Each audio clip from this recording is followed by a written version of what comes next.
Est-ce que la Genesis G90 est l'ultime voiture de luxe? Parlons-en!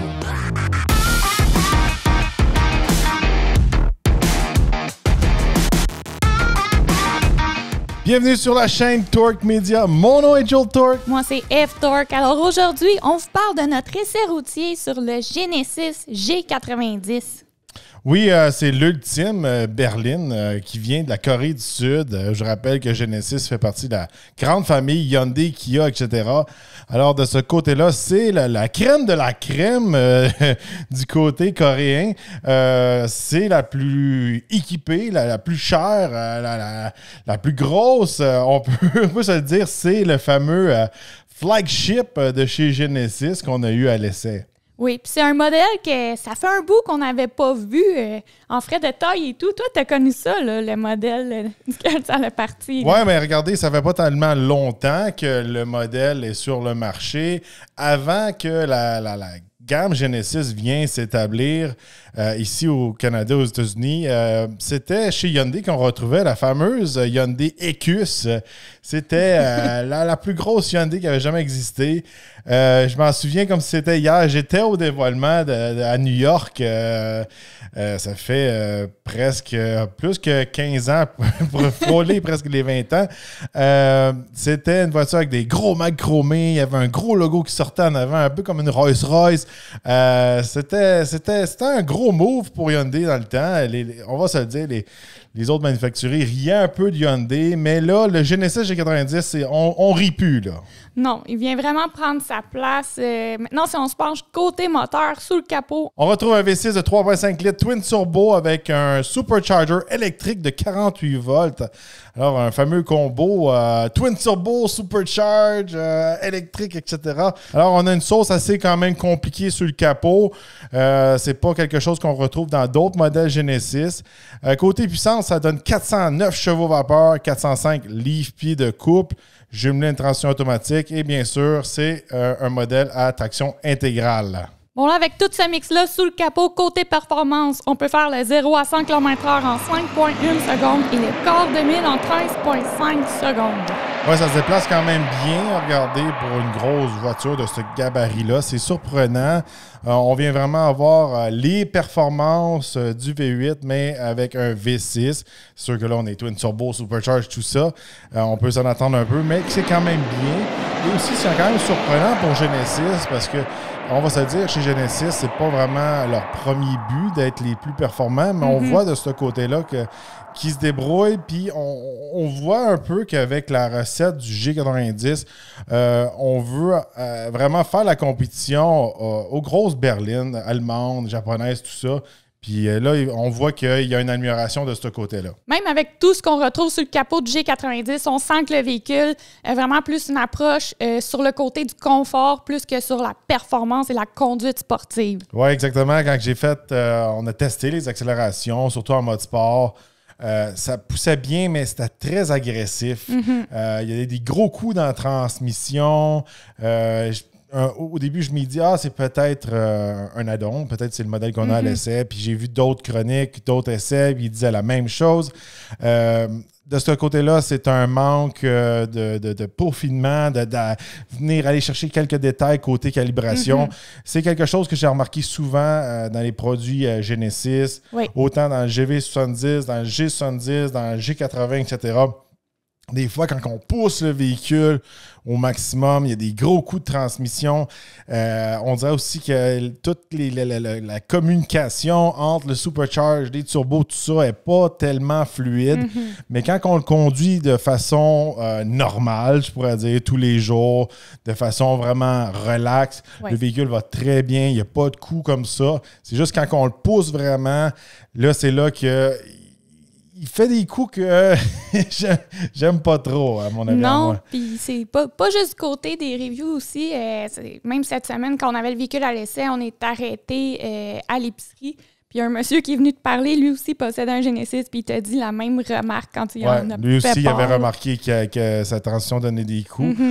Ça, c'est sûr certain que c'est quelque chose que je pense qu'avec Genesis, après le temps, ils vont peut-être un peu améliorer leur calibration, tout ça. Côté d'une route, un véhicule qui se tient bien pour le gabarit. C'est sûr et certain, on n'a pas le petit côté allemand, peut-être qu'on va retrouver chez BMW ou chez Mercedes, ces choses-là, quand on le pousse à l'extrême dans la courbe. Peut-être qu'il manque un peu, moi j'appelle ça de la sauce pour s'échapper des méchants. Faut se le dire, c'est une grosse berline comme une limousine. Souvent, ces véhicules-là, les classes S, tout ça qui compétitionnent contre le G90, c'est des véhicules des fois qui sont blindés puis utilisés par des gens riches. Puis c'est important qu'ils performent puis qu'il y ait une bonne tenue de route pour s'échapper des moments qui sont en danger. Puis je pense que peut-être que le Genesis, c'est pas celui-là qui va prendre la courbe le plus vite. Non, c'est ça. On sent qu'il manque un peu d'agilité versus sa compétition allemande. De ce côté-là, tu as raison. Mais côté impression de conduite, c'est un véhicule qui est extrêmement confortable sur la route, on l'a dit. Très silencieux aussi. Moi, j'ai aimé mon expérience de ce côté-là. Très smooth. Ouais, quand on le conduit de façon confortable, on pourrait dire, il va très bien, il prend très bien les bosses, les nids de poules, ces choses-là. Très silencieux à l'intérieur de la cabine. Ah oui. On a fait notre fameux test du car wash, puis j'ai été très impressionné. C'est un qui a passé haut la main le bruit quand on est à l'intérieur d'un fameux lave-auto. Des fois, il y a certains modèles, des fois, on entend la tôle qu'on dirait qu'elle flex, ces choses-là. Dans le Genesis, là, c'était très calme, puis c'était très impressionnant. Oui. Puis moi, je trouve que c'est un bon test, le test du lave-auto. Bon, côté des aides à la conduite, dans le G90, on retrouve pas mal d'équipements standards. Alors, on a les avertissements de collision à l'avant, freinage d'urgence. On retrouve également les Line Keeping Assist, donc les avertissements de sortie de voie. On a le Cruise Control adaptatif. On a tous ces gadgets-là qu'on retrouve habituellement. Puis dans la compétition, on les retrouve pas mal tous. Les gadgets standards dans le G90. Oui, puis aussi, quand on est sur le cruise, il tourne tout seul, tout ça, c'est pas un autopilote, mais ça l'est presque. Tous les gadgets standards qu'on s'attend à avoir un peu dans ce type de véhicule-là au-dessus des 100 000 Maintenant, si on passe côté design extérieur, un gros changement pour cette année. Vraiment, ils ont tous fait un redesign, je pourrais dire, du véhicule.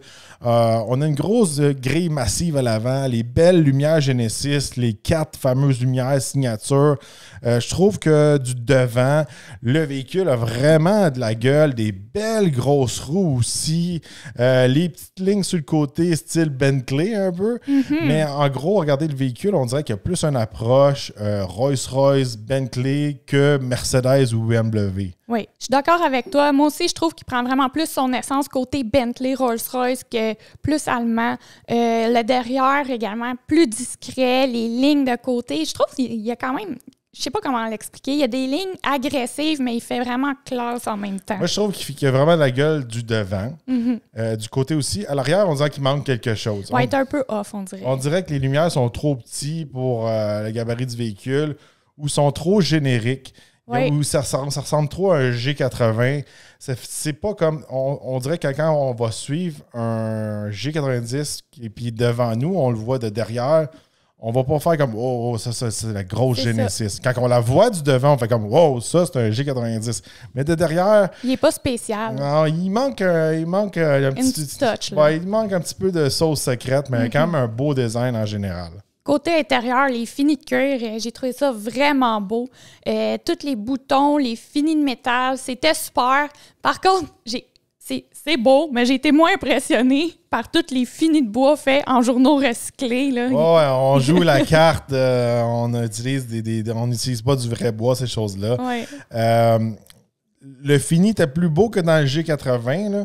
Je sais pas si tu t'en souviens, le G80, on trouvait que ça faisait un peu buffet chinois des années 90, là, les mix de verre, tout ça. C'est le même genre de pattern, mais mieux. Ça fait comme un espèce d'effet marbre, je pourrais dire, là, plus que bois. C'est fait avec des journaux recyclés. On dirait qu'il y a des pinstripes dedans, là, dans les côtés de porte. Là. Oui. Ça, je trouve que c'est des petits détails qui enlevaient un petit peu de prestige à l'intérieur du véhicule. Moi aussi. Tu sais, je trouve le reste, le cuir, les boutons de métal, les finis, tout ça, c'était super, mais ça, c'est comme, on dirait un morceau rajouté, justement, qui avait peut-être pas nécessairement à faire là, puis qui vient comme descendre le luxe. Tu sais, quand tu regardes ça, tu dis comme, OK, je comprends que il est pas... quand tu regardes ça, tu vois qu'il est comme pas égal avec les Mercedes et compagnie, là, la finition intérieure. Là. Oui, mais en gros, un très bel intérieur, un très beau mix là, de matériaux, le reste, le métal, le cuir, tout ça. Ils ont les fameux un peu volants en shape de football. Il est moins pire dans le G90 que dans les autres modèles Genesis. Celui-là, il fit mieux dans le véhicule, mais c'est très semblable à un G80. Moi, je m'attendais à une plus grosse écran, à mon avis, à moi.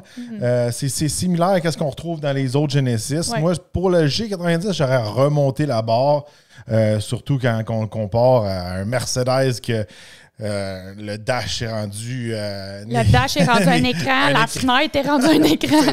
C'est comme 36 pouces. La BMW, il y a un écran géant à l'arrière. Tu sais, c'est des trucs comme ça. Faut que ça soit le top of the top. C'est très beau, très discret de ce côté-là, mais moi, j'aurais mis peut-être quelque chose de plus pour faire une plus grosse démarcation entre le G80 et le G90, à mon avis, à moi. Mais quand même, de ce côté-là, c'est quand même un écran de 12,3 pouces. Il y a des cadrans digitales, tout ça. De ce côté-là, le véhicule, il paraît très bien. Comment tu trouvais les sièges puis le confort du véhicule, toi, Ève? Les sièges, bon, là, il faut le dire, il y a des sièges massants à l'avant et à l'arrière. Assez intense, massage assez fort, là. Je sais pas, tu sais, on peut sélectionner plusieurs catégories. J'ai vu comme détente, mode dos, ou en tout cas, j'ai pas tout vu, là, les noms, mais Mané, tu m'en as mis un côté passager, puis j'étais comme, OK, là, ça fait mal. Non, c'est des sièges très confortables, c'est ça, certain, avec le confort de la suspension, tout ça. Puis c'est qu'est-ce qu'on peut s'en attendre là-dedans. Regardez, c'est sûr, certain que quand on est rendu dans ces modèles-là, il faut être extrêmement picky. Un des derniers modèles qu'on pourrait vraiment le comparer avec, qu'on a eu à l'essai, c'était le Mercedes-Benz EQS. Ouais. Le EQS, à mon avis, à moi, les sièges étaient meilleurs, la suspension était meilleure, etc. Il était plus cher, tout ça, mais parlant du EQS, il risque d'avoir un G90 électrifié aussi qui va venir compétitionner le EQS. Fait que c'est pour ça qu'on peut en parler un peu. Le confort est très bien, mais c'est sûr et certain que dans ces modèles-là, c'est supposé être la crème de la crème. Puis, c'était bien, mais c'était pas la crème de la crème, là, côté confort, à mon avis, à moi. Là. C'est ça. Puis, c'est rendu dans ces prix-là, comme tu dis, on peut se permettre d'être vraiment picky parce que quand on paye... des véhicules, en tout cas, on va en parler du prix un peu plus tard, là, mais c'est pour être un peu plus difficile. Mais je trouve que utiliser le véhicule, c'est pas compliqué. Tous les boutons sont à la bonne place. Tout est facile à utiliser. On a la roulette, on peut toucher à l'écran. Tous les boutons pour la climatisation. On a gardé beaucoup de boutons. Oui. Fait que si vous n'êtes pas fan, quand on dit Mercedes a des gros écrans, mais quand il y a des gros écrans, il faut aimer les écrans parce que tout est sur l'écran. Là, on garde un bon mix écran-bouton. Facile à utiliser tous les jours. Que vous soyez jeune ou vieux, vous allez retrouver vos boutons dans le Genesis. Oui, de ce côté-là, c'était très bien. Par contre, il y a un bouton, on a eu de la misère, je vais vous dire, en début d'essai. Là. Pour ouvrir les portes, c'est un bouton dans la porte ou à la console centrale, puis on a un peu gossé avec ça. Toi, t'as pas trippé. Hein? Bien, regardez, les portes sont comme automatiques. Ils s'ouvrent pour vous, ils se ferment pour vous. Est-ce que c'est nécessaire? À mon avis, à moi, cette semaine, ça a été quelque chose de plus achalant que d'autres choses. J'ai failli me coincer la jambe une couple de fois aussi. Mais il y a des trucs comme quand vous embarquez dans le véhicule, puis vous appuyez sur le frein, mais la porte va se fermer automatiquement. Ça, c'est une des façons de fermer la porte. Mais moi, qu'est-ce qui est arrivé, c'est que je déneigeais le véhicule, puis j'étais à moitié rentré dans le véhicule. J'ai pesé sur le frein pour partir l'auto pour la réchauffer, mais j'avais toujours une jambe sortie. Fait que là, j'ai failli me faire coincer la jambe. C'est comme une étape de plus que c'est simple dans notre cerveau, puis là, on fait ça. C'est supposé être plus luxueux, mais je trouve que c'est vraiment pour impressionner la galerie. Oui, puis tu sais, peut-être qu'à la longue, les gens vont s'habituer à utiliser ce bouton-là, mais pour l'instant, ou juste quand on filmait justement les rolling shots sur la route, juste quand je débarquais, là, je pesais sur le bouton. Des fois, ça fermait pas tout de suite. Là, je poussais, puis les portes sont dures à fermer sans peser sur le bouton. Là. Elles sont comme lourdes, puis on dirait qu'il y a vraiment de la résistance quand on ferme la porte. Oui, on dirait qu'ils n'aiment pas ça quand on ouvre ou on ferme la porte de façon traditionnelle. Manuel, ouais. Fait qu'il y a vraiment un bouton dans la porte pour l'ouvrir. Il y a un bouton dans la console centrale pour les fermer. Vous pouvez peser sur le break. En tout cas,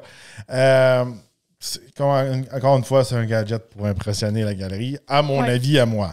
Un autre gadget pour impressionner la galerie, le diffuseur de parfum. Ah, c'est pas toujours pour impressionner la galerie. Tu sais, des fois, il y a des odeurs qui s'émettent. Oui, c'est ça. Toi, t'aimais ça, hein? Tu t'es couvert pas mal de fois cette semaine. Non, mais ça s'en vient de plus en plus commun. On le retrouvait aussi chez Mercedes, ces choses-là. Il y avait un fameux Mood Curator. Là. C'est un curateur de mode. Un mood, c'est quoi? C'est comme une humeur. OK, là. Curateur de ton humeur. Là, écoutez, on a fait le test. À un moment donné, je l'ai sélectionné, le mode énergétique. Là, on a comme un gros soleil qui apparaît, mais qu'on dirait que... Il y a la petite musique avec ça, la tout musique, ça. le shot de parfum qui fit avec. Là c'est c'en comme, était trop. On est dans une ambiance d'un spa ou quelque chose du genre... Encore une fois, il y a des gens qui ça les intéresse. Pour nous, est-ce que c'était nécessaire cette semaine? C'est le fun à vous montrer à vous, mais est-ce que c'est quelque chose que j'utiliserai toutes les semaines? C'est sûrement le genre de gadget que, encore une fois, peut-être qu'on n'utiliserait pas toutes les semaines, mais il y a des gens peut-être qui ont un chauffeur, puis ils veulent relaxer, puis ils aiment ça, puis ils ont besoin de ces trucs-là pour relaxer, déconnecter du travail qui est stressant en ville. Je pense que ça sert plus à ça. Bon, super système de son. Oui, vraiment. On retrouve 23 haut-parleurs, Bang et Olufsen. Je sais pas, je l'ai dit comme faux, là. Est-ce que tu l'aurais dit comme ça? Oui, en plus, il y a des petits tweeters qui montent et qui descendent. Oui, ça, c'est très cool. Inspiré un peu. Une des premières fois que j'ai vu ça, moi, dans un véhicule, c'était un Audi S8. Véhicule de la même grosseur. Super système de son, moi je l'ai testé. Tu vois, moi ça c'est un gadget qui m'impressionne. Ouais, le petit push-push à parfum moins, le haut-parleur qui monte et qui descend, ça j'aime mieux ça. Ouais, faut se dire, c'est rempli de gadgets. Il y a 2 toits ouvrants, un à l'avant, un à l'arrière, qui peut s'ouvrir puis se fermer. On a les choses habituelles qu'on retrouve dans ces véhicules-là. Chargeur sans fil. On a le Active Noise Cancellation. Ça, en gros, c'est que dans le système de son, il va y avoir des petits bruits qui vont venir contrer les bruits extérieurs pour rendre le véhicule encore plus silencieux. Encore une fois, avec le fameux test du Lavoto, on a vu que ça fonctionnait très bien. Ah oui, pour vrai, c'était assez surprenant pour qu'on se le dise, même dans le Lavoto. Colin, il est vraiment bien isolé, il est bien fait, ce véhicule-là. Il y a quelque chose de surprenant, parlant de choses surprenantes, c'est qu'il n'y avait pas d'Apple CarPlay et Android Auto sans fil. Ouais. Pour un véhicule de ce prix-là, regardez, c'est assez ordinaire. Là. On teste des véhicules, là, des fois des VUS sous-compact ou compact. Même la même semaine, on avait le fameux Honda CR-V, puis il y avait cette option-là dedans. Je trouve que c'est un petit peu inacceptable pour ce type de véhicule-là. Puis je vois pas pourquoi qu'il l'aurait pas. Puis je serais prêt à sacrifier presque tous les autres gadgets juste pour pas avoir à traîner un fil dans mon Genesis au-dessus des 100 000 $. Parce que c'est ça qui se passe. Ça, c'est un gadget que tout le monde, monsieur, madame, tout le monde doit servir tous les jours, Apple CarPlay et compagnie. Mais tu sais, il offre plein d'autres gadgets que tu ne te serviras pas. Puis en tout cas, moi, dans ma tête, quand je vois que tous les autres gadgets, je m'attends à trouver Apple CarPlay et Android Auto sans fil. Maintenant, si on passe à l'arrière du véhicule, là, on est vraiment servi. C'est comme si on se retrouvait en première classe. Alors, des super bancs confortables. On a les petits oreillers. Le siège arrière côté passager s'incline avec un appuie-pied qui sort. On retrouve des gadgets comme un petit miroir à l'avant au plafond qui s'ouvre. La console centrale très grosse. On a des écrans digitales dans la console pour gérer les bancs, la climatisation. On a des shades, donc des rideaux automatiques à l'arrière, d'un vide de côté. On peut tout monter ça et jouer avec les boutons dans la console pour régler ça. Ouais, dans la console, au milieu, on a des boutons, on a un écran, on peut avoir tous les contrôles de la radio, tout ça. On peut jouer avec le Mood Curator. On peut faire avancer le banc à l'avant aussi, aussi, si on veut avoir plus d'espace. C'est vraiment un style première classe dans un avion, avec tous les petits gadgets qu'on a. C'est sûr que certains, tu sais, nous aussi au Canada, c'est un petit peu moins populaire, mettons, avoir un chauffeur, mais il faut se rappeler que où est-ce que le véhicule vient, en Corée, ces choses-là, en Asie, c'est très, très populaire. Mm-hmm. Les fameuses berlines allongées avec un chauffeur, tout ça. Alors, si vous avez le budget pour avoir un chauffeur, c'est vraiment un bon véhicule pour ça. Puis c'est le fun de jouer avec tous les gadgets en arrière. Même les sièges te massant aussi à l'arrière. Ah oui. Tu l'as pas mal testé, toi, Eve. Ah, c'était toute une expérience. Puis elle va aussi essayer de le tester en arrière. À un moment donné, il a fallu fermer la console centrale parce qu'elle a découvert qu'il y avait des boutons dessus. Là. Oh oui, notre plus jeune, elle aime beaucoup les boutons. Puis elle teste tous les boutons. En fait, si on la met dans le véhicule, je pense qu'elle va tester plus les boutons que nous. Elle trouve des gadgets des fois qu'on n'a pas vus encore. Là. En tout cas. Mais regardez, c'est sûr et certain, là, on a l'expérience chauffeur à l'arrière, c'est ça qu'on peut s'attendre. Un véhicule qui c'est fait pour 4 personnes, 5 personnes, là, vraiment là, c'est fait pour baisser l'espèce de console centrale à l'arrière, la plus bras. Là. Au milieu, il y a quand même un gros tunnel. C'est pas fait pour amener 3 personnes, je pourrais dire. C'est vraiment avoir l'expérience chauffeur de ce côté-là. Quelque chose qui me surprit dans ces véhicules-là, puis d'habitude, c'est pas ça. Si on regarde côté valise, on a 340 litres d'espace cargo. Je trouvais que la valise était petite. Oui, c'est ça qu'on s'est dit. Quand on l'a ouvert, les deux, on s'est regardé puis on a dit, crime, je m'attendais que la valise soit un peu plus grosse que ça. Surtout vu la taille du véhicule, mais non. Moi, j'analyse toujours ce type de véhicule-là par le nombre de sacs de golf qu'on est capable de rentrer dedans. Mm-hmm. Puis, selon mes estimés, 4 sacs de golf vont être assez difficiles à faire rentrer. Surtout si c'est des gros en cuir Callaway. Je sais que c'est plus à la mode à cette heure, puis je restais pogné dans le temps un peu de ce côté-là. Mais 4 gros Callaway, ça rentre pas, je suis sûr et certain. Mais on va se le dire, c'est le genre de véhicule qu'on va retrouver dans un terrain de golf, puis faire de la longue route avec tes amis pour aller au golf. Mm-hmm. Ils sont bien assis à l'avant, à l'arrière, on amène tous nos sacs de golf, on va au terrain de golf. Ça prend une grosse valise. Puis de ce côté-là, la valise, il y avait comme des bosses dedans, tout ça, c'était limité. Ouais. Tu sais, je me mettais encore dans nos espèces de films de James Bond. Non, là, on pouvait amener moins de mitraillettes ou moins de méchants dans la valise. Moins de méchants dans la valise. Ça dépend, ils ont quel gabarit tes méchants. Moins de lance-raquettes. OK. Seigneur. Côté économie d'essence, on a quand même fait du 10,6 litres au 100 km. Ça, c'est route et autoroute combinées. En conditions hivernales, c'est quand même très bien là, pour la taille du véhicule et tout. Oui, là, c'est là que le fameux e-Supercharger vient faire sa magie pour faire une bonne économie d'essence. Pour un véhicule de ce gabarit-là, à traction intégrale, c'est excellent. Même, ça se rapprochait presque des chiffres du fameux Honda CR-V qu'on avait en même temps, la même semaine. C'est juste pour vous dire comment économique c'était pour une grosse berline. Très étonnant de ce côté-là. Puis, encore une fois, c'est sûr et certain que si on conduit le véhicule de façon... On cruise, c'est confortable, on va facilement faire ce chiffre-là. Puis c'est ça qu'on a eu cette semaine. Mm-hmm. En conditions hivernales, parce que peut-être en été, on est capable de le descendre à 10 floches environ facilement. Ah oui, c'est très bon de ce côté-là. Maintenant, on va passer du côté des prix. Alors, on vous l'a dit, c'est un véhicule qui était quand même assez dispendieux.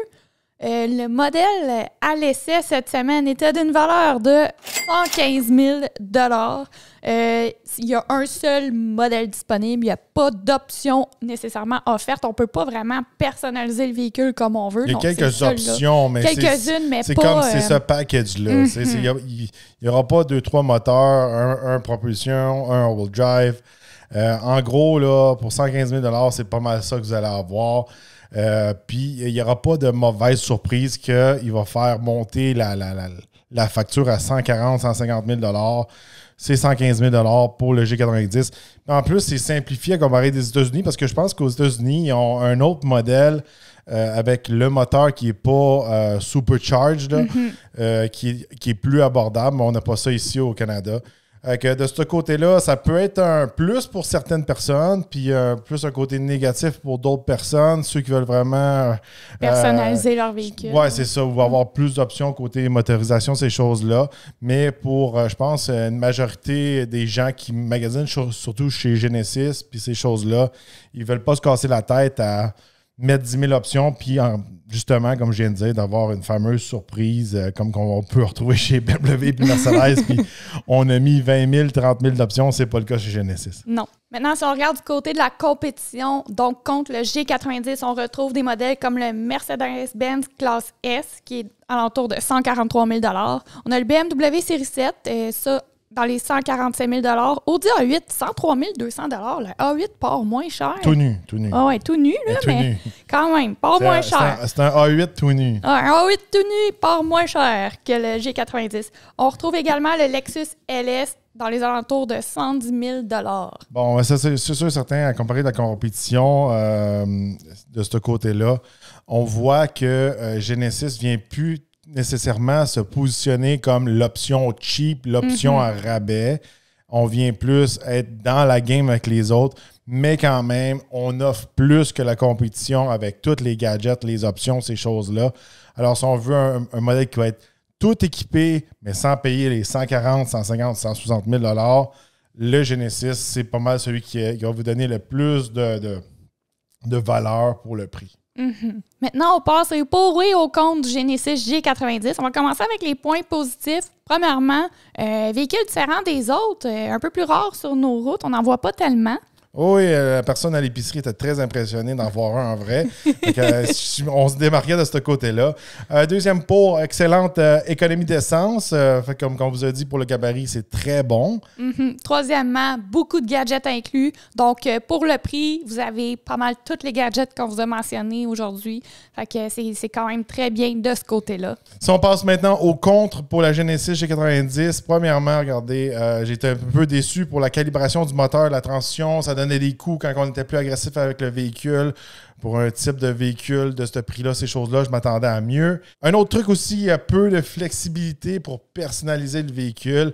C'est sûr et certain, quand on tombe dans une braquette de véhicules au-dessus des 100 000 $, parfois, on veut avoir peut-être un certain fini en carbone, en bois, les sièges de telle couleur, changer les roues, avoir un moteur plus puissant, etc., etc. On veut la faire rendre plus unique. Puis pour le Genesis G90, quand vous en achetez une, mais si l'autre personne a choisi la même couleur que vous, ça risque d'être pas mal la même voiture. Ils vont être toutes pareilles aussi. Puis également, côté valeur de revente, la valeur de revente est peut-être un peu incertaine parce que justement, on n'en retrouve pas tant que ça sur les routes. Ils sont toutes pas mal pareilles. De ce côté-là, ça va peut-être jouer quand vous allez vouloir revendre le véhicule par la suite. Bon, on ne sait pas si à long terme, ça va garder autant son prix qu'un BMW, un Mercedes ou un Lexus, par exemple. Fait que de ce côté-là, est-ce que ça vaut la peine d'investir dans ces véhicules-là à ce montant-là si on opterait peut-être pour un Lexus ou un Mercedes que peut-être l'investissement va être plus stable? Ça, seul le futur va nous le dire. Oui. Pour conclure, écoutez, c'est un modèle qui est vraiment différent des autres. On a aimé notre essai routier quand même. C'est vraiment une expérience chauffeur. J'aurais dû plus m'asseoir à l'arrière pour que tu me conduises un peu partout cette semaine-là. Quand on a eu le G90, c'était assez agréable. Puis, qu'est-ce qui offre toutes les options et les valeurs que le véhicule offre pour le prix, toutes les options incluses. De ce côté-là, moi, ça, je trouve ça génial. Moi, de loin, regardez, c'est pas mal mon Genesis favori de toutes les Genesis qu'on a essayé. Puis le GV70, le G70, tout ça, c'est des véhicules très solides. Mais celui-là, j'ai vraiment apprécié le conduire toute la semaine. À chaque fois que j'étais en route avec le véhicule, je trouvais comment il était confortable, comment il s'adaptait bien à notre route. Puis on se le dire, là, ici, on est au printemps au Canada. Nos chemins ils sont assez détruits. Ils ont vécu la guerre. Puis avoir un moment de relaxation puis de détente dans le Genesis G90 était bienvenu. Alors, dites-nous dans les commentaires qu'est-ce que vous pensez du Genesis G90. Est-ce qu'il est de taille contre les fameuses berlines allemandes et japonaises, à votre avis? On veut voir votre opinion dans les commentaires. N'oubliez pas de liker et de partager la vidéo. Et on se retrouve dans un prochain Essai routier.